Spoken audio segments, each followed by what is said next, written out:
you have to do as a mentor to maintain your own career while you're also mentoring people.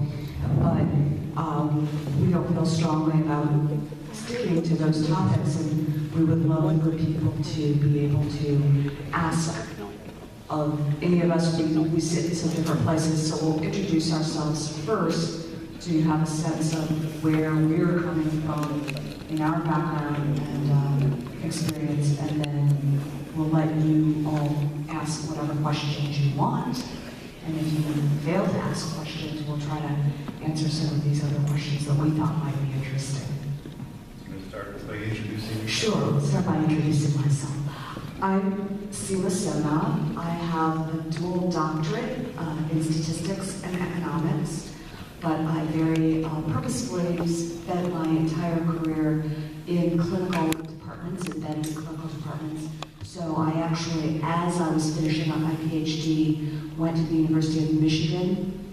I was asked to develop and write the business plan and do the early startup for the core outcomes research lab for the medical school at the University of Michigan. So I did that, and then was also tenure track faculty in the Department of Surgery. And I had a single appointment in the Department of Surgery for 7 years at the University of Michigan, and then moved to the University of Pennsylvania and was the director of outcomes research for the Department of Surgery at Penn for 10 years. And so most of my research has been collaborative and clinically based with surgeons. My personal research interests are on how we get patients, physicians, and health systems to actually use evidence in the process of making decisions about medical care, particularly new technology.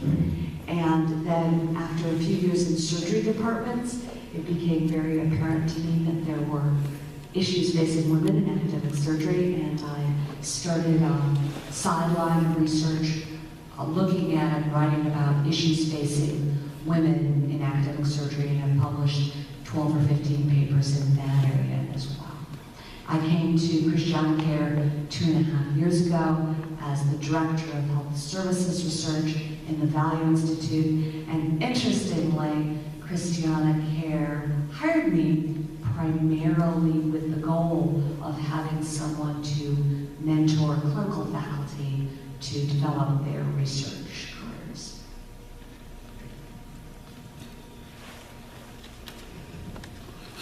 I'm Millicent Sullivan. I'm an associate professor in the Department of Chemical and Biomolecular Engineering at UD. Certainly earlier in my career, as far as mentoring goes, for sure, I've been in the chemical engineering department now for 9 years, and that's where I started my career. Really at this point, I think what I would have to offer in terms of conversation on the topic of mentoring consists of a combination of my own experiences as a mentee, a relatively recent mentee, and then additionally, I have been a mentor through the ACCEL program to some of the younger faculty, particularly young women faculty in biomedical engineering and chemical engineering at UD. Have also been involved in peer mentoring and mentoring of several postdoctoral fellows who transitioned through our department onto careers in academia, and so have continued conversations with these now young faculty of a mentoring flavor as well.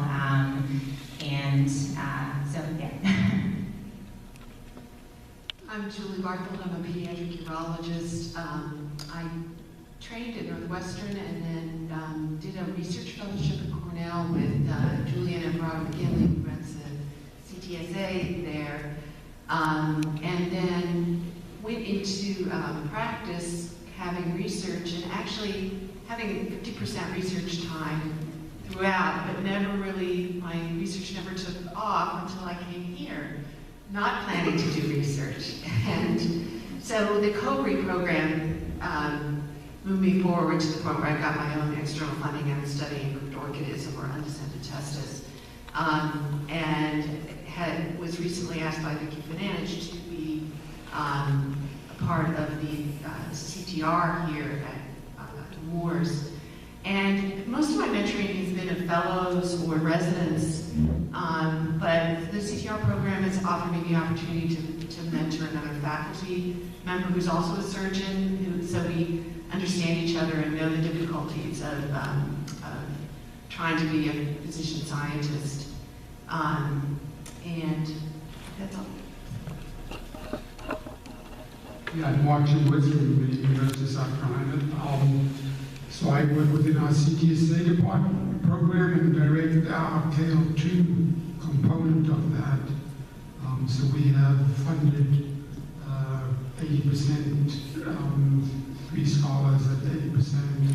And then we also coordinate mentoring efforts for some of our other K programs, institutional K programs. And then I'm also studying Helen. I actually have part of her job at the university because I'm an associate dean of faculty development. So we also try to develop mentoring programs within the department that actually started within the CTSA because we have a mentor leadership council within the CTSA that ended up developing the policies that we then have now instituted within the departments. And I do a lot of one-on-one mentoring as well. My research interest is in designing clinical trials related to stroke prevention. I'm Brad Vanilla. I'm a faculty member in chemical and biomolecular engineering at UD. My research is in more biotechnology related aspects of bioengineering, and so I'm quite far removed from the clinical side. On the other hand, I've also been director of a recovery program for almost 15 years, and that has an intrinsic mentoring component to it. I've also been part of the mentoring effort in the Delaware INBRI, and through that I had interactions with both Christiana Can and Boris on the mentoring side, and came to appreciate some of the important differences between clinical and academic institutions. Now I'm also part of the ACCEL program, so I see the mentoring side from that aspect as well. All right, so we have a distinguished panel and an audience, and there's some questions actually here. It's not like simple questions, but they're not really that easy to answer. But before we go to any of the questions that we can sort of challenging ones, we kind of preloaded.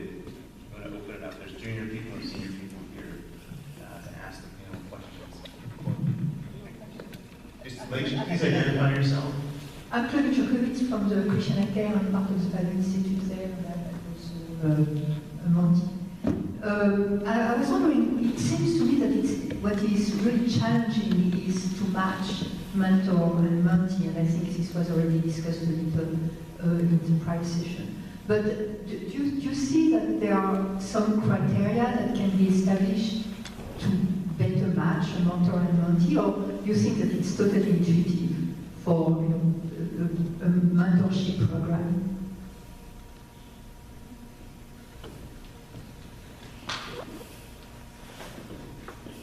So I think that one of the pieces that can make matches work better, and something that we worked towards now a fairly long time ago when I set up this faculty mentoring program in the Department of Surgery at the University of Michigan, was this idea of that Helen also mentioned, this idea that probably one mentor can't and shouldn't do everything. And so if you can ask the mentees where they may feel, and again, many mentees will not want to admit to needing help across the whole gamut, but usually if you can get them to say, I'd like to learn more about becoming a department chair someday, a leadership mentor, or I'd like to learn more specific clinical techniques and a clinical mentor, or I want to learn more about researching in this area and finding a content-based research mentor, that sometimes if your mentors are all somewhat on the same page and you can get the mentee to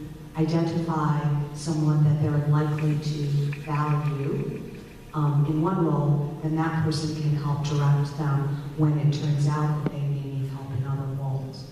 And so that was one thing that we found really helpful versus any sort of a specific. I'm really tempted, and I say this half jokingly, but I'm kind of serious. you know, I'm really half tempted to go to the people who developed the scales and scores for like eHarmony and, you know, and ask, like, is there a way to do this for, because I'm sure there's science behind this somewhere that we've failed to use. And so, you know, I think that that might be one thing to try to figure out, is that answered your question. Is there a better way? But in the interim, I think that part of it is to help mentees realize they're not stuck with one person, right? They're probably going to need a mentoring team anyway. And so if one match doesn't work very well, that person can still be a member of the team without the need for too much undesirable interaction. And then, you know, and then that idea that there's all these different pieces. So I'll just add a couple comments. I completely agree with the utility of a mentoring team, and I guess, one comment on some of the thought processes about forming a mentoring team, and then another about identifying people with whom you click, for lack of a more technical term. And so I think what I found useful from both the mentee and mentor perspective is to identify a team that includes mentors able to contribute advice on multiple different aspects of what you may need. So this includes research mentoring, it includes mentoring and teaching, and certainly also includes more sort of career work-life balance mentoring. So that's one comment. I mean, another thing I think I found extremely useful is having a mentor who is, so I have a couple of people who've been really invaluable in mentoring, one who's down there.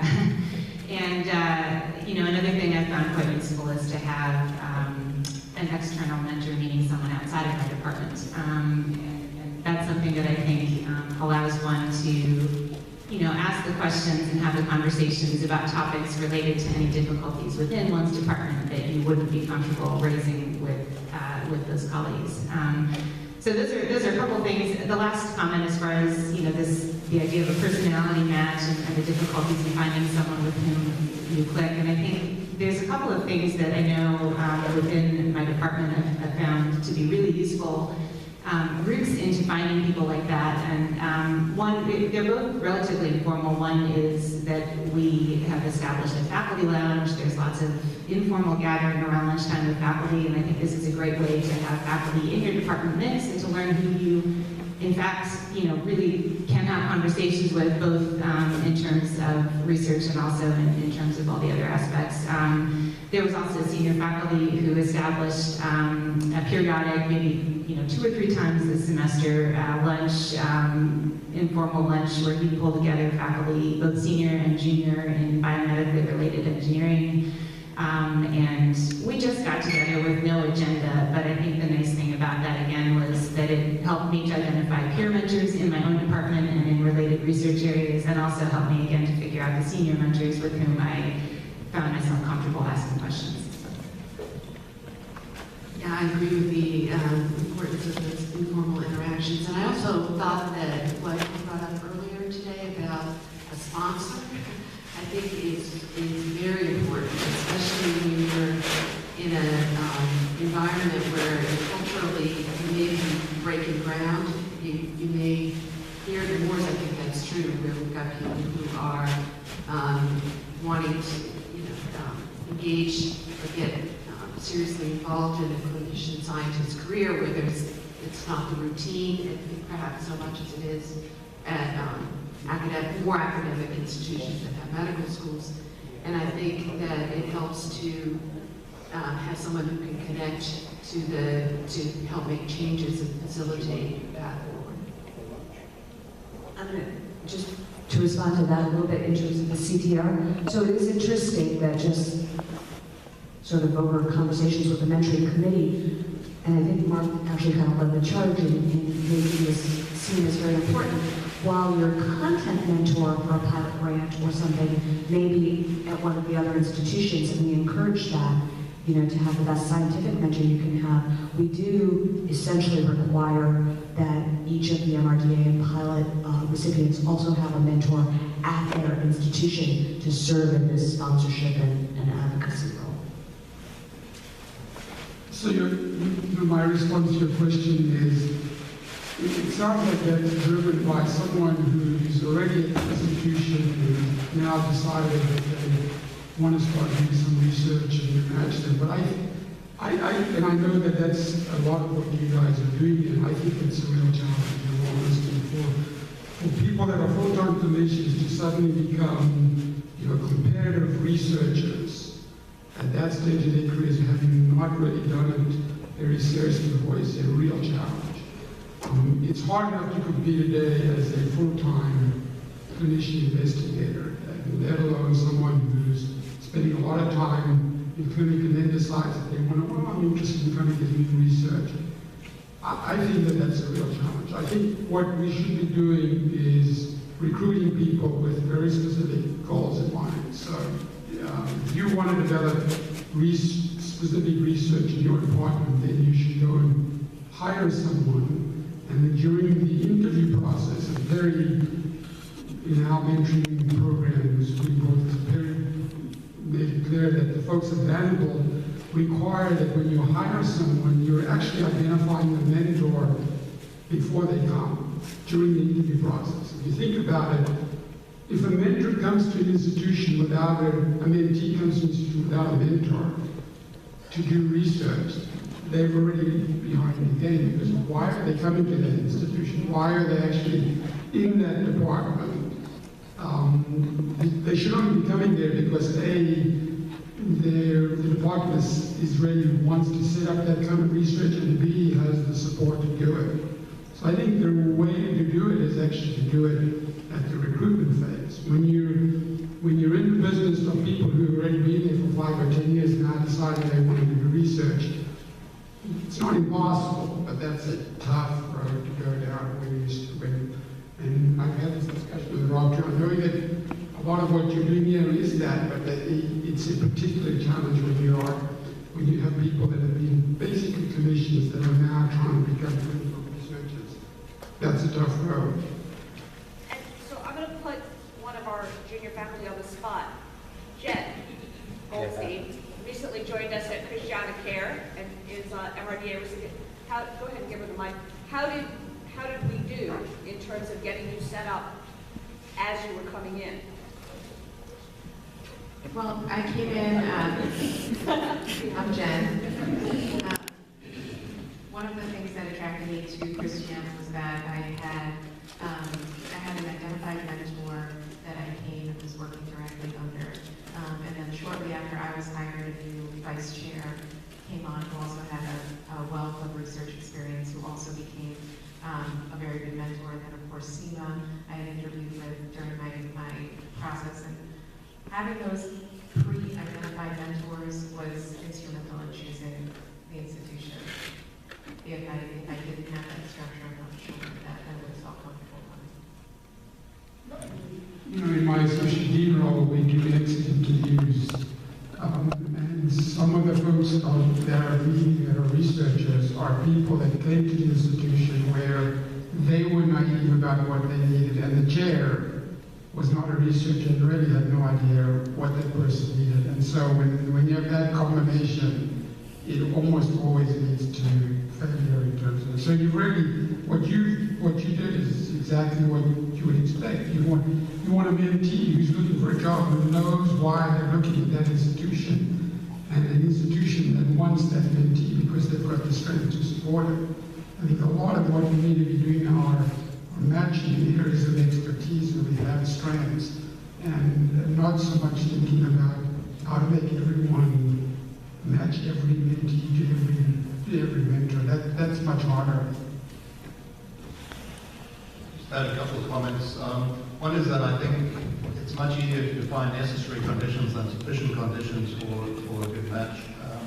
And I think that's where the role of mentoring team is helpful, because I think the mentor-mentee relationship can then strengthen with the mentors who the mentee feels are particularly helping, and maybe weaken for mentors who are not being as effective. The second point I would make is to distinguish the roles of different kinds of mentors. Scientific or clinical mentors on one hand and career mentors on the other. And I'll talk about career mentors in particular because this is something that Stuart McLeod and I were talking about at the break. One person from within the same department, this is in the academic context, but I imagine it's similar in the clinical context too, because those people are the ones who know what the expectations are of that department and what the mentee will need to accomplish in order to be successful. So I think that's a really important distinction to bear in mind. Sort of follow-up question. We had talked about multiple times trying to find the stars and bring them into the program. And one of the things we've been thinking about here, those fellows, right? I mean, you're talking about identifying people and transition in. So in your experiences, you start looking at postdocs earlier as potential faculty, both in the clinical and academic environments. And is that, how do you tie that into the sort of concept that you want someone to come that is making that from the institutional or departmental perspective? I guess I tend to be stuck with the microphone, but I'm going to pass it on because I think in our department we tend not to hire our own, and so that's a slightly different story. I think that's why you have a tenure process. So the way that I would recommend you do that is, if you have a really talented fellow who's, or even a resident, who's very skilled and has a lot of potential as a researcher, even if your department isn't necessarily looking to grow that program, those are people that you want to try to hold on if they're really talented. But typically, the department has a need and wants to develop a particular area. And so you usually have to kind of advertise the position. If it happens to be a fellow, it's we've had one of those recently who was an MD, who literally within an interview and within a year or two now of being a faculty, he's got 2 awards. So he needed very little mentoring. So, I think those kind of people you want to hold on to, but in general, you're developing programs because that's what you want to develop, and then it usually leads to some kind of survey. And you typically have strength in the field, the mentors are there, and so the junior faculty that are looking at those jobs, and, they see the pluses right away.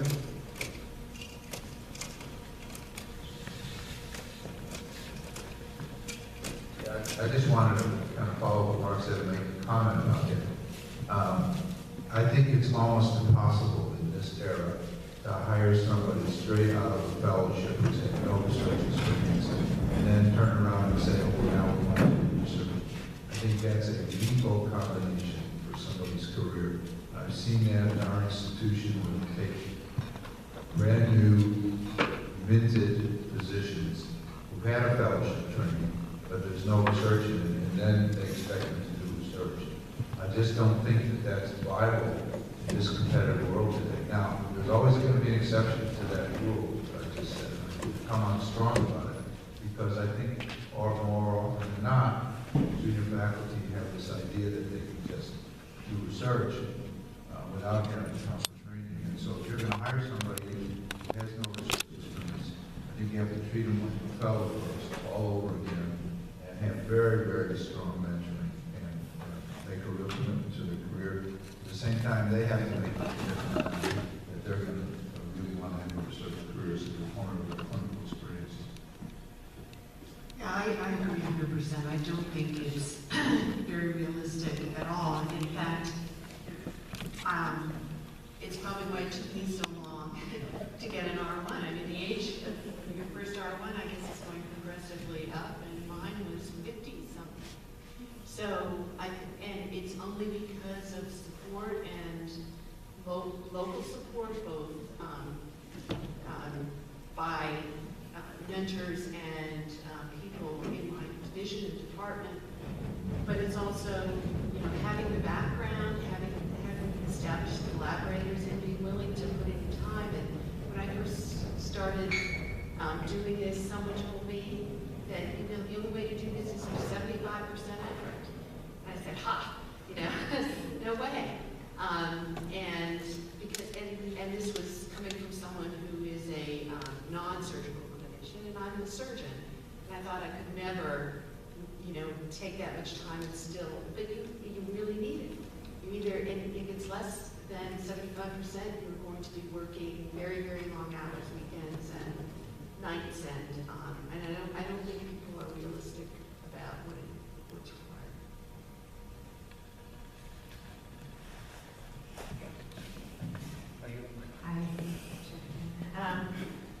Question from the mentee side. So, what do you do when you have dueling mentors?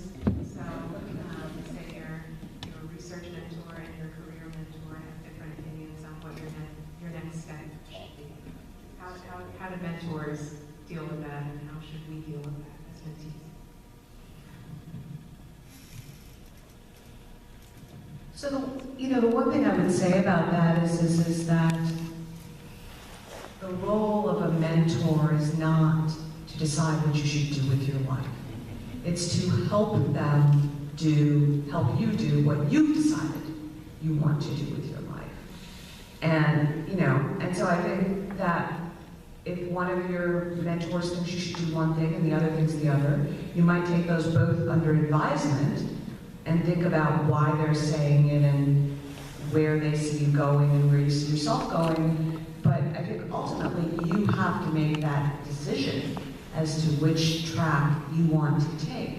And it may well be that one of them is proposing something that would be easier, and more achievable, and maybe you can get higher. And I can't tell you how many of my mentors told me it was absolute career suicide to take a job in a surgery department as a PhD in 1995, right? As an outcomes researcher, not as a basic scientist. They didn't do that in surgery departments in 1995. As far as I've been able to reconstruct the history, I was the first PhD embedded outcomes researcher in a surgery department in the country. It didn't turn out to be career suicide, but it did mean that I had to give up some ambitions like being a department chair, because that was going to happen, right? And so you have to think about which pieces of what you want to do are important to you, and recognize that what lights up your board may not be the same as what either of your mentors perceives as success. And when I came to Penn, I said to my chair, Larry, you need to be comfortable. Larry Kaiser, who's now the president of Temple, was my chair when I came to Penn. I said, Larry, so the deal is you want me to start an outcomes research program for your surgeons. That's great, that's what I want to do. You need to be comfortable with hiring an associate professor who's never going to have an R01 and never going to write another first authored paper, because I'm going to put my time and energy into collaborative research and mentoring. Right? Funny thing to do at a top academic institution, but it's what I wanted to do. Turns out I did get some R01s, and I've written several more, first authored papers. But I needed him on board with the fact that my ambitions were not traditional. And if that's where you want to go, then you need to just get mentors who can be, or sponsors who can be on board with that. But you have to be pretty clear about it. Yeah, it sounds like your question is really that you're more concerned about what will happen when you have to side with one of your mentors, right? And so the key there is that, hopefully your mentors recognize their role as not that you have to follow what they say, but that they just advise you, and that regardless of which decision you agree with, that they'll be supportive and still try to help you. So I think the real challenge there is for the mentors, not so much for you, because you'll decide which strategy you think is the best. So I completely agree with the sort of, idea of the mentor as someone who should be providing you with advice, but not, expecting you to take it, for example.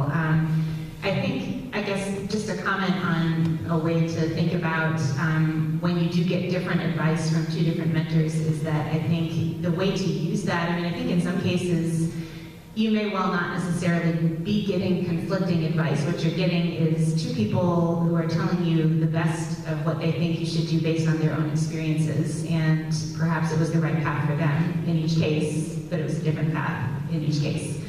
And so I think the way to use that is really to mine further and dig further to try to understand what about your mentor's experiences has caused them to give you the advice that they've given you, because then you have a better ability to use the advice to look at your own situation and to figure out, you know, am I more similar to one of these? What are the differences in my situation to one versus the other? Maybe I need another mentor who has the most similar experience to me, but I think there is, you know, I would look at both pieces as, you know, advice that you can mine further to figure out, you know, really how it was motivated in the first place. Sheila, you know, I think it's really important for people to know that you get both mentors together in the same room sometimes, and that may be a sign that they need to get together so they can sometimes hear what the other one's saying. Right. I think it's really hard when you're always the one who's trying to do the translation between one and the other. And you don't necessarily even have to be in that room when they have that discussion. Oh, I would be. Well, yeah, you want to be, but I never trust two mentors without being. But, and I also think that the other piece to be aware, you know, is that they're giving you the best advice they can give you, and it is important that you make it clear to them that you do understand the risks, you know, the trade-offs. I'm okay with never being a department chair. I'm okay with, you know, whatever it is that they're saying, you need to go this pathway to get to this place, which, you know, they think is where you want to be as, you know, based on their own experiences. And so I think that's part of it too, is that as mentors, we worry that mentees don't understand that decisions they make now are going to have major influences later. And if you make it clear that you do understand that, you know, that can be helpful to your mentor. I'll pick up on what Seema said and on this past discussion, which is that on the one hand, you can take the advice and filter it through your own mind and decide how to use it. But part of it goes back, and this is in a different context, but we have a lot of co-advice students in our department, and one of my colleagues used to liken that to his kids who would play one parent against the other and do whatever they wanted. But to be less flippant about it, I think the comment about getting both mentors in the same room and you being in the same room, let them duke it out between them, and you'll learn a lot from that exchange directly. And I think you can get something beneficial out of what seems like a situation of potential conflict. I just also want to add to this that I've had the experience of realizing that a primary mentor wasn't the right fit, and I still wanted that person to be on my team, but I ended up choosing another primary mentor. And the first one basically said, forget it, it's not really worth my time and energy. Didn't say that, but just it became evident over the course of the following year that first person who was at first my primary mentor kind of bowed out after that. Can you speak to that at all? I mean, because when you have a few different top dogs in the room and they all think that they are your primary mentor, you know, you get concerned about her feelings and ultimately losing their mentorship. I would say there's a disadvantage to having a rank system in which someone is identified as a primary mentor. I think just having a mentoring team, such as what Willie described earlier, without anyone identified as primary, would be a healthier system with less potential for developing a situation like that. You may find that someone evolves into the de facto primary mentor, but I think the identification may be one of the problems.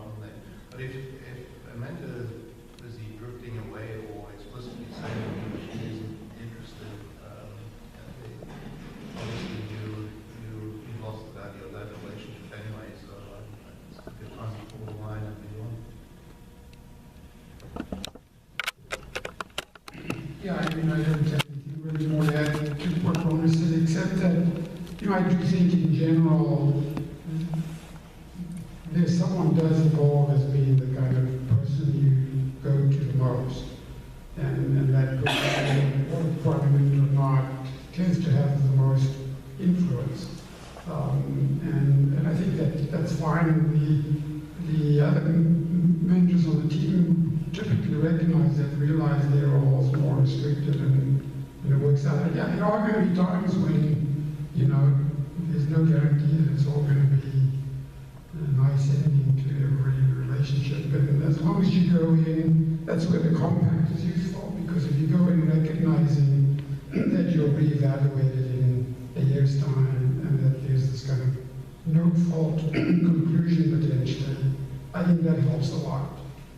So we try to recommend that the mentor-mentee sign kind of a compact that allows them to just really decide whether every year whether they should continue.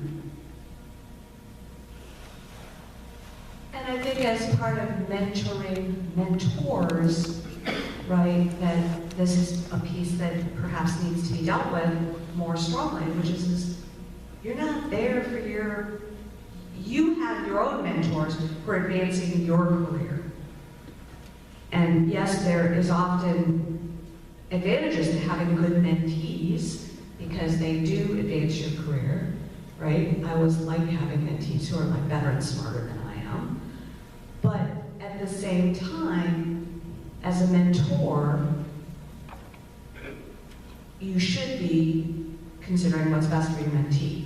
And and then as part of training programs for mentors, I think that's part of it is to help them more clearly understand the modern era, the team mentoring approach, and different roles, not necessarily even in their mentees' overall career, but even on different projects, right? Like it might be that you started with someone as a primary mentor and the project evolved in a different way, and it made more sense for someone else to be giving more input into that project. But it may be that 3 years from now, that researcher's gone in a different pathway, and you go back to the first person because now you're back doing that. And so, I think that mentors need to realize that these relationships shift and change, and your role as a mentor shifts and changes, and that's all a good thing. Mark, this is maybe for you. Several years ago, I attended a meeting of the CPSA plantation where your mentoring program was outlined. At the time, you had a mentoring advocate in each department, and you also had assessments that did not go to the department chair, but went to your CPSA for evaluation. I imagine in the intervening time you've had a chance to assess your program. So what were the strengths and what would you say are the weaknesses of that program? So, we did a survey of all the faculty before we started the program. And so we had a sense of how many junior faculty were being mentored, how many full professors were actually mentoring, the satisfaction of and a whole bunch of other criteria. And then we reassessed it. That was in 2011. We sent out the survey in 2013 and then one more time in 2014. And we actually have this data in the KO2 grant that we just submitted. The satisfaction with mentoring was about 82% right in the beginning. So, but actually, I can't remember the number, but less than half of full professors were mentoring. And I think it was about 60 or 70% of junior faculty were being mentored. And then 2 years later, those numbers that both increased to the upper 80s. And the satisfaction of mentoring remained about the same. So we have evidence that more professors are mentoring and some other factors. So that sounds like a successful program. There were some departments that had a lot of strength and other departments that were weak actually. So those are the data. And that data actually goes to the dean every year. who uses it to determine the bonus for the chair of the department. So in our institution, we've actually incorporated what Perry asked this morning about promotion includes mentoring and bonuses that go to the chairs of the department to have a success of the mentoring component. So that's part of the way we've kind of given a carrot and a stick to the whole concept of mentoring. The truth is that there are some mentoring champions in departments that are very passionate and do a good job, and that there are others who have basically been assigned it, who really don't want to do it, and those are typically the departments that aren't doing as well. So, you know, as a whole, that's the kind of program that tries to get all the boats to rise, but I still feel like even though those are important programs, I still feel the most successful mentoring programs are by identifying the potential stars and going after them. Providing some level of mentoring for everybody, because it helps with job satisfaction, feeling good about the fact that someone cares about what they do. And I'm not trying to play that down, but in terms of successful competition at the NIH level, that's where you really have to be much more targeted. I don't know if that answers your question. Can I ask you a question, Mark? So, you let the volume on. So my question was, you probably, I'm sure, looked at other outcome measures for that what you described, but if the whole point of mentoring is to not just improve perceived satisfaction that you measure, but also look at outcomes of, were more grants submitted, and was funding improved, and was better research, or more research done. I'm sure you looked at that, and it's in your grant submission. Can you just tell me a little bit about what you found from that? Well, so we didn't actually survey the individual departments in terms of how many new grants and stuff. We are actually trying to collect that data, but not through that survey. Excuse me. We have that data within the programs, the K programs that we support, and there we've been very successful in terms of getting our K graduates funded. But again, those are in those very concentrated programs where we really are spending a lot of time providing effort for those people. Within the departments, we have, unlike at Helens and Temple, we actually have 5 associate deans at a much smaller effort.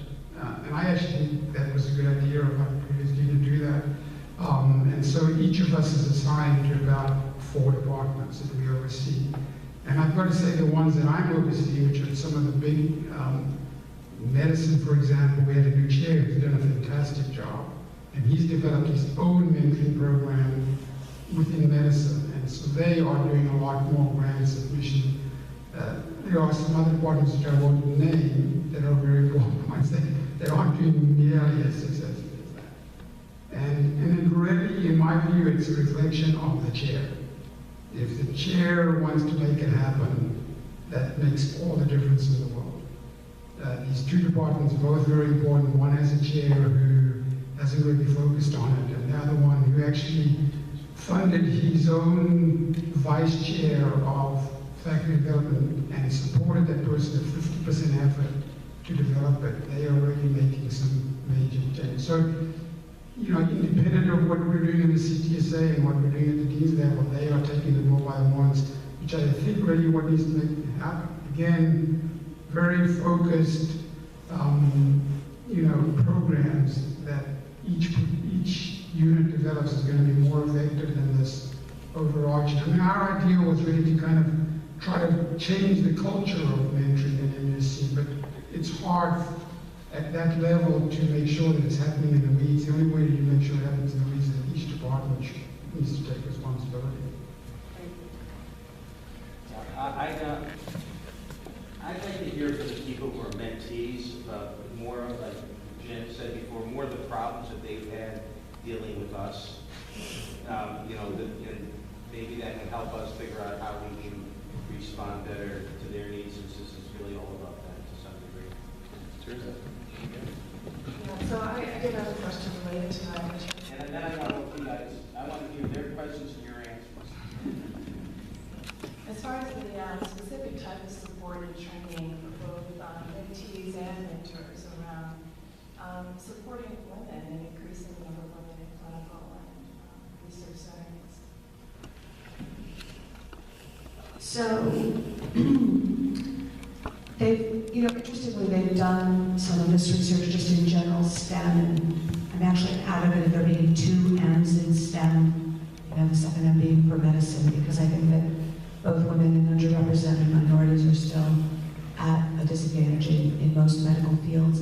So some of the things, for example, are that we did a thing at my society, at the Society for Medical Decision Making, this past fall, where we had women practice bragging, because it turns out that the way you get collaboration opportunities, the way you get appointed to committees, the way you get, the opportunity to write the chapter or go to the meeting, is because your chair or the senior people know what you're doing and know that what you're doing is valuable. And societally, women are much less willing to say that, right? And to when they have these hallway opportunities to say, I just wanted you to know that my last paper got accepted at such and such journal, right? Or that, do you realize that I've developed this clinical program that's increased our clinical productivity by thus and so much? And women, it turns out, are bad at that. And this is throughout society. So that's one. A second is that starting at the elementary school level and through, women are more creative, productive, and willing to express their ideas, as well as their ideas going further when only women are in the room. There's a huge behavior in both business, a lot of this research has been done in business and published in business, of women saying something in a meeting and it not being acted upon until a man says it, and then the man getting credit for it. And again, I'm not making this up, there's very good research about this.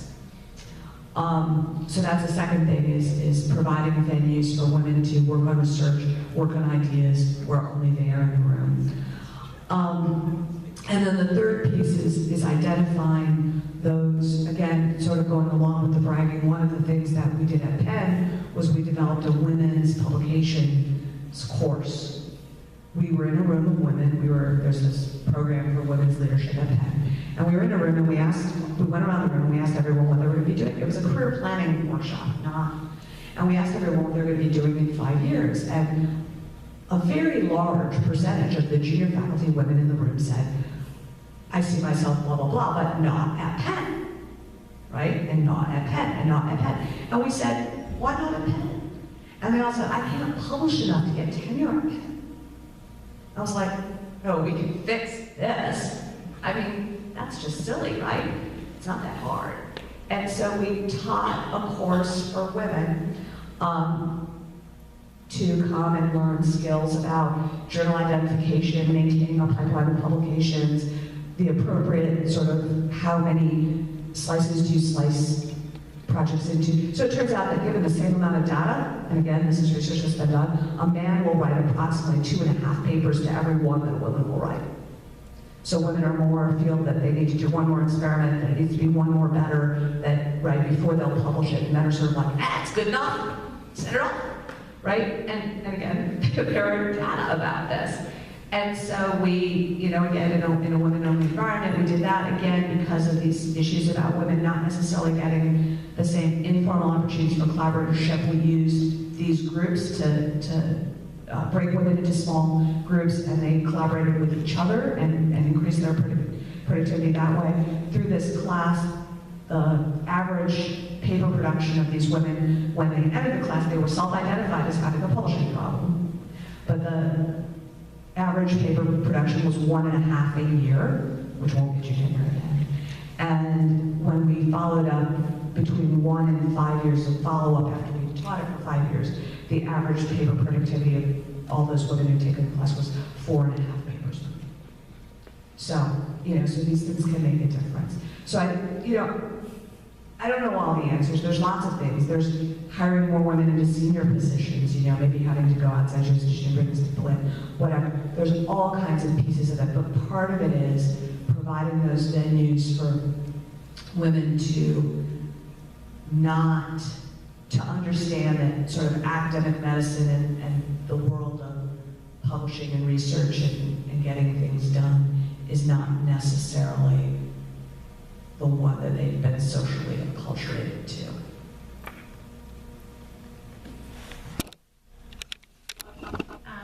Just a couple comments. I thought, that was some spectacular stuff.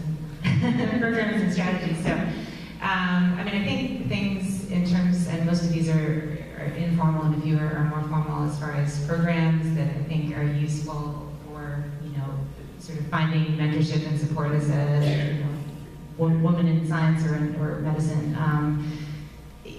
Ultimately, I think the numbers, certainly in engineering, and I don't know the numbers in medicine particularly well, but the numbers in engineering are extremely low, I fully, from personal experience, would agree with what we just heard as far as many of the experiences. I think for me, one thing that I've found useful has been being an active part of the, sort of a women in engineering network that expands outside of my own department, which, has had on the order of 2 to 3 women out of 25 to 30 women faculty, and so finding a critical mass within my department is not possible, and it won't be anytime soon, which is quite clear. And so I think finding a critical mass of role models and mentors that have similar views as you often, I think, takes looking at some of these sort of networks of faculty outside of your department, and finding those conversations there. I think ultimately, and I don't either have any of the answers. I think the challenges of speaking up in an environment that's almost entirely male can be very real and very significant. And I think some of the things that I've found useful have been really through peer mentoring. Most of my peer colleagues who are at the same career stage are male, and I think, while I wouldn't say that as a female one should always use the same strategies as one's male colleagues. I think there's a lot to be learned, and I felt very much that I learned a lot from my peers who are male and will often do exactly what we just heard, which is, to drop in the things that they've done, and learning from them how one, does the self-promotion in a way that, you can be comfortable with. And so that's kind of how I've approached that as far as learning how to do that, so. We should hear more from mentees. Yeah, so there's 2 classes. So we've heard some of the mentees a lot of people did. So Lee or microphone. Do you have any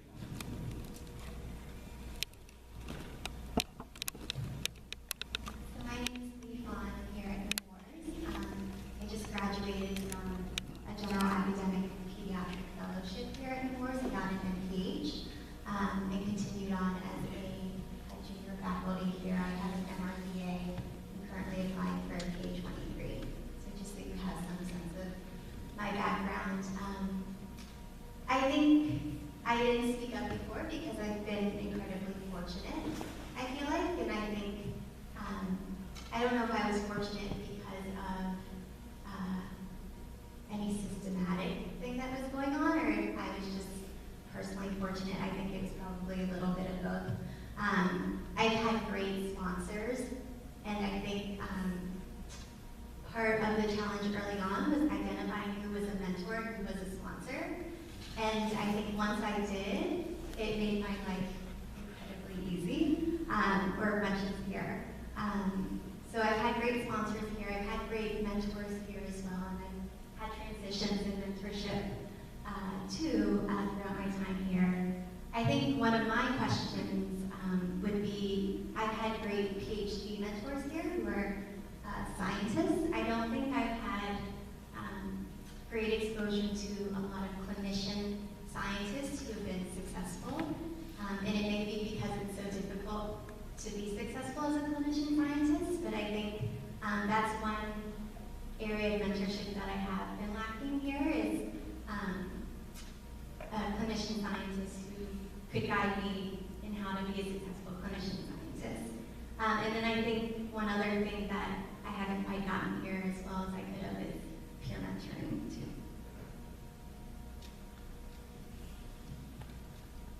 I'm going to jump into that, and maybe you can address both of our questions because I think they relate.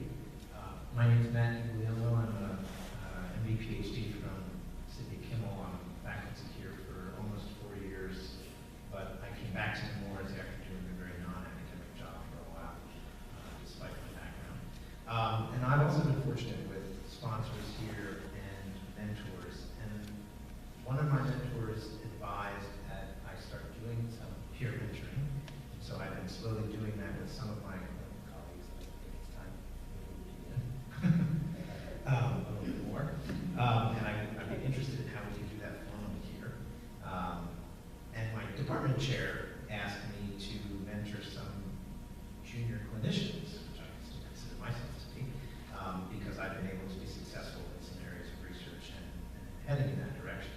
So I'm interested in your thoughts about the pitfalls as well as the benefits of peer mentoring, and whether or not someone who does not have exactly the right role models because you're charting on uncharted territory, as I feel that I am because of my path, needs to find a mentor who's just like that, or just needs to pull from different mentors. Maybe both of our questions will be helpful for discussion. I don't know much about peer mentoring because I never had any. And, you know, and I do think it would be a good thing. Obviously, there, especially with the increasing number of clinical faculty who be interested in doing research here. I think part of the problem is the difference among we're also very different, and so there's a huge difference between pediatrics and surgical specialties in terms of what works and what what you need to do with your colleagues, or the kind of support that you need. Or, for example, we were talking about this earlier, that as a surgeon, and I'm sure Dr. Davies will have something to say about this too, that you're very engaged in taking care of your own patients. And so if something bad happens to one of your patients and you're supposed to be on release time,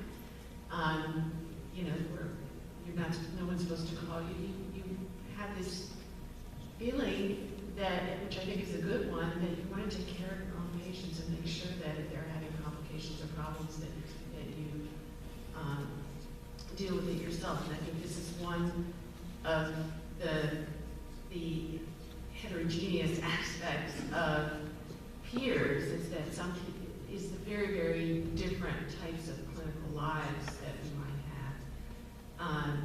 But I think there are obviously some overlaps as well, and just meeting and informally talking about it over lunch or in a break room would make sense. The only problem with us, of course, is everyone has difficult schedules, and it's hard to get.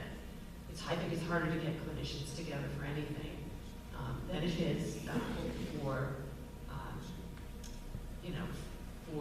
people who are working in a laboratory area. But do you have any comments? Yeah, I didn't mean to leave you out, Ryan. I didn't know you start asking. I mean, I think the heterogeneity that you talked about is the biggest challenge. Heterogeneity is perhaps the biggest challenge that I face, I think. I mean, I'm in a tiny division, we have only one other pediatric expert here. And one of us is always on call, so it's hard to, one of us traveling, even if it's something for research, if something comes up, I have to do it. So it makes it challenging, and it's also, things like people talking earlier, it's a path that's pretty rare. And so trying to find people, I found it a challenge just to find people who have faced similar kind of paths. And some, other surgeons share some of it, but, every surgical specialty is a little bit different, and there are different challenges. So I think that's one of the things that's been hard for me, is trying to figure out how to find advice from different trying to find the best advice to give for people, since there isn't anyone who's, I mean, which is true for everyone, no one has someone to follow exactly the same path as they did, obviously, but I think it's hard when you're in a very small specialty, especially an institution that doesn't have a huge research infrastructure, doesn't have a lot of clinical clinician scientists. I think it can be challenging to find people who have the best advice sorting out, and maybe little things like applying for grants and support, salary support for grants, and I would rather use the salary, the support the grant for the actual research, and ultimately my clinical activities are much more important to the salary than anything I get from grants. So, which are issues that are not necessarily true non-surgeons. Those kind of things are often hard to figure out, like what does the granting institution want from someone? Do they want you to take salary just to show that you're actually committed to it? So there's a lot of heterogeneity that I think is challenging to find the right advice from the right people. One of the biggest things I've talked about before for clinicians, scientists, is to have basic science collaborators, like Rob over there is for me, where you don't have to do everything yourself. You get a lot of great input. I don't have to read all the literature. I just ask Rob, And I think that is invaluable, and that those people are made. I mean, I'm not trying to say peer mentoring is not important, and I think it is, and especially with work-life balance and things like that. But I do think that the most helpful thing besides mentoring is having collaboration. I wanted to agree with that, just to say that there's no way that I can even start to do what I do without having basic, like people whose really fundamental job is doing research and not clinical researchers to help me with all that stuff. There's no way I can get expert with that. And in a way, those people can be your peers, right? I mean, Julie and Robert are quite senior in their careers, but you could have a junior PhD person or a postdoc fellow that you work with as a junior clinical faculty member who plays that role for you. And there could be a quite junior person who happens to be an expert in some methodological or technical area that could provide you, mentoring. And then what Millicent said about using your, especially in these small specialties, understanding that you may well have to look outside not only your department, but outside your institution, and using your professional societies. And Sandy and I belong to a society that originally was the source of my meeting Sandy. Sandy and I wrote 3 papers together before we met each other in person.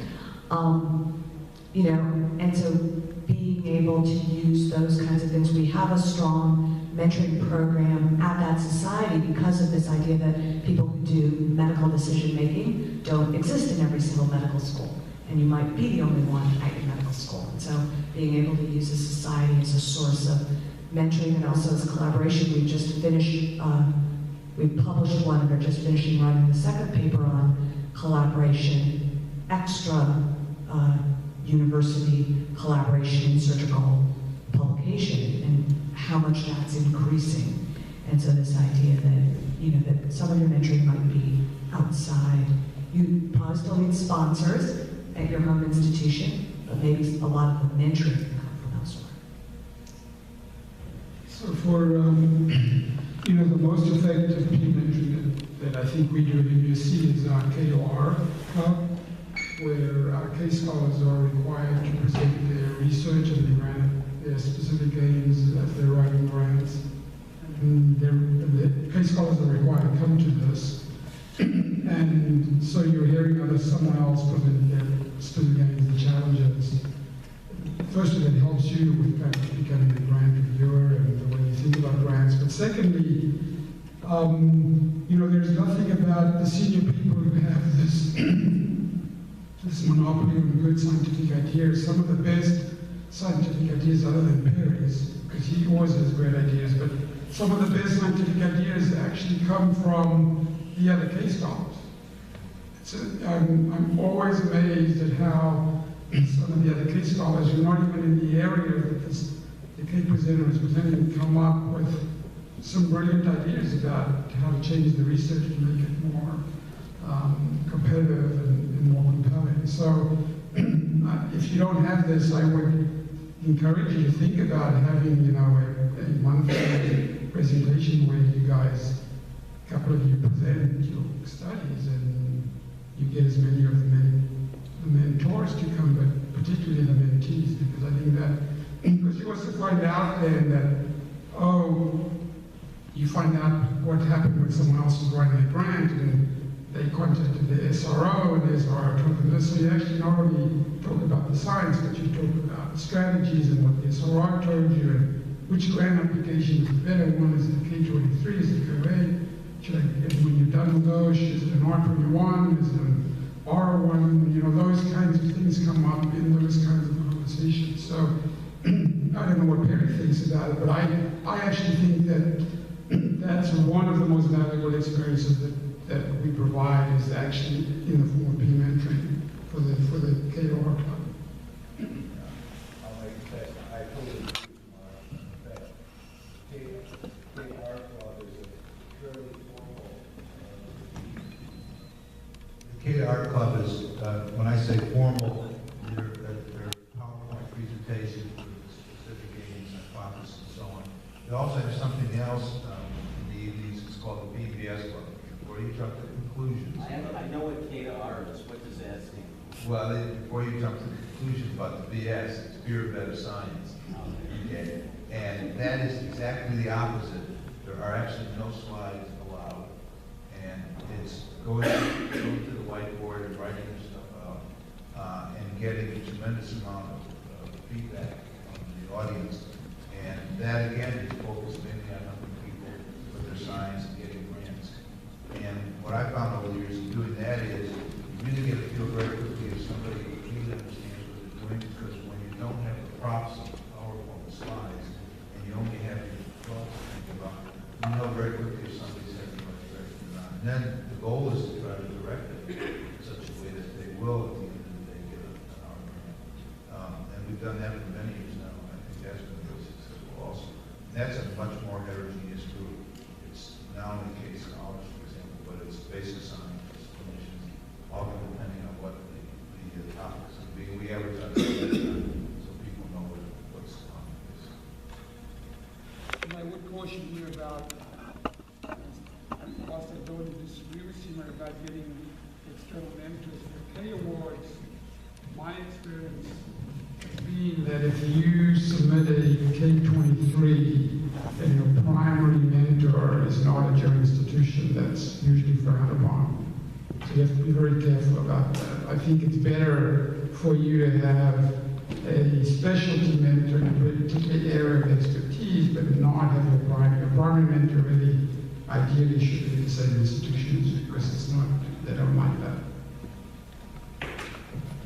Hi, I'm Chris Calavero. I have a unique role here. I am the Director of Research for Nursing. My background is I did my PhD at Penn and my postdoc in the School of Medicine at Penn. So my question is a little bit more about collaboration. When I was a doctoral student, despite being in the School of Nursing, I worked with world-class researchers in weak eating disorders.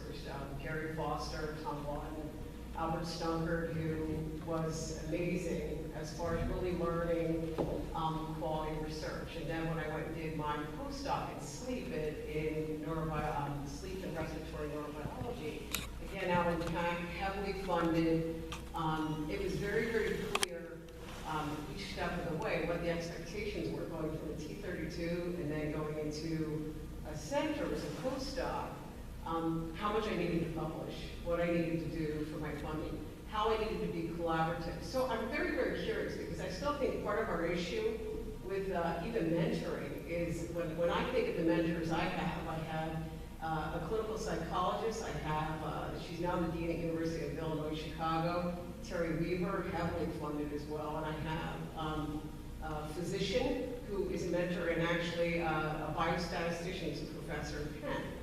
So when I think of my mentors, each has brought a different view of my research trajectory of where I need to be. And I wonder how much more number one, collaboration needs to happen with mentorship, really looking across disciplines to get a richer experience as a mentee. But even more so, I'm really curious to see if part of the issue here is that In order to continue to improve our research, it's really being selective with even clinicians we bring in who've done fellowships and know what the expectations are from heavily funded areas, from heavily funded institutions. Because I think it's a little different when you've been in a place like Penn, and going when I went to Maryland to do some of my research the last couple of years and collaborating with the sleep group at Hopkins, I really got a sense of what I needed to do to continue with my research. And I know that we're not affiliated here in the wars with academic institutions per se, other than the CTR, but I'm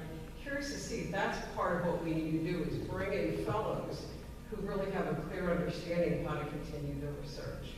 So just the 2 points, the one about interdisciplinary collaboration, and two, I'm curious what your thoughts are on really looking selectively at who we bring in to continue to further some trajectory for those folks.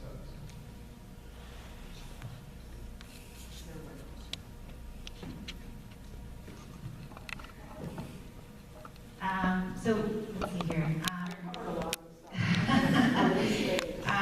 So I guess I'll comment, and I'm coming from a really different, sort of disciplinary background here, but I mean, I think I fully agree on the value of sort of interdisciplinary mentoring, because I think, and again, I don't many few of your engineers out there, but for sure, something that I think I've noticed in terms of the ability to build a strong research program is that in my case, I think that the portfolio of funding is actually very broad. It isn't just NIH, it's a whole series of different institutions, and so understanding the specifics of what's necessary for the NIH trajectory and the specific programs that I'm involved in has absolutely required going outside of the immediate sort of community that I have in engineering. And I think the benefit of this also is that the mentorship, along with that, has come collaborations, which I think are also essential now towards getting sort of a funding foothold in NIH and other institutions. But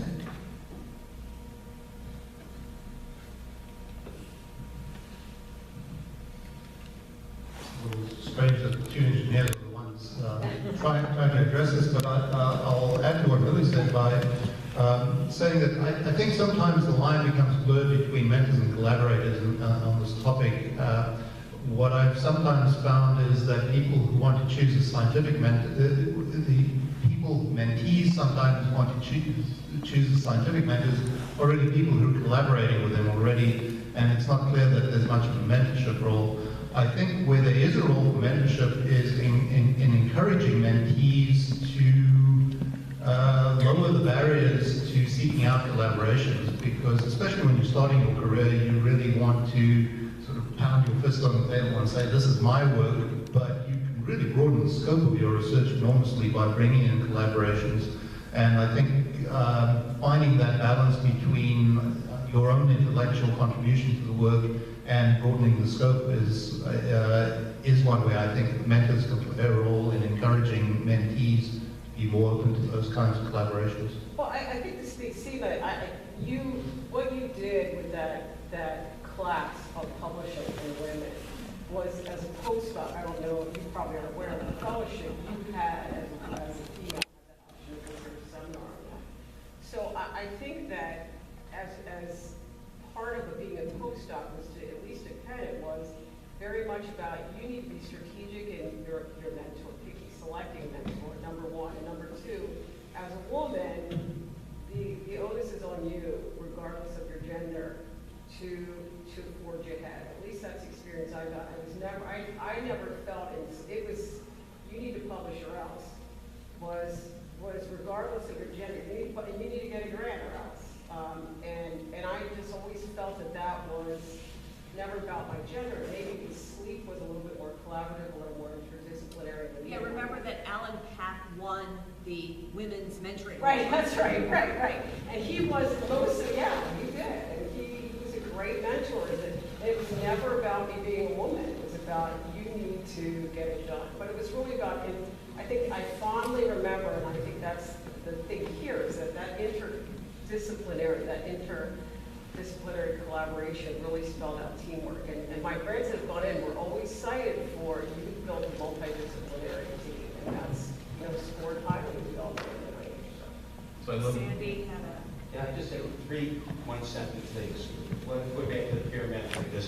I think peer mentoring and the networks you develop are really important because you guys have got ideas in many ways, and you're going to looking at things, and you can build the networks that you're going to have going forward. But the biggest mistake of peer mentoring is misinformation, particularly about what you need to succeed and what's required and things like that. And I was really intrigued when you guys set up the title, Best and Worst Advice. Maybe we can get that over at lunch, what the best and worst is. But I'd say the biggest mistake I have seen in my life is when people tell somebody they can't do this, whatever it is. Whenever you're told you can't do something, you should think about it, but you should decide that maybe that person can't do it. Maybe that's why that person's over there. But I think the worst advice I ever got was don't do this, somebody else is already doing it, they're ahead of you, or you can't do this because you want to promote it or stuff like that. And then the third thing is, I grew up in the 60s, and we used to say war was too important to be left to generals. When it comes to applied research, I think interdisciplinary, like what Seema and I do, technology assessment, comparative things, whatever the funding agency calls it, medical decision. I think the key thing here is that what you have at ACCEL is really exciting, because the type of research that's being done on the clinical side should not be done at Penn, where I am, or at only in MUSC, or only at Chicago, or only at UCSF, because by definition we are not where our medicine is practiced. We are different. We are highly selective, and you have the ability. One of the things I like about the ACCEL program you guys have is that you're bringing together these 4 institutions, which together really are one institution. I think that's the goal, is to broaden the network. What you're doing today, I think it's terrific about bringing everybody together across a different thing. I found it extremely useful, but that's how you're going to get the critical mass. So, 3 women over here all ought to have each other's emails and phone numbers before you break off for lunch and go back to where you're going, and keep Matt involved in it, because he seems like a nice guy.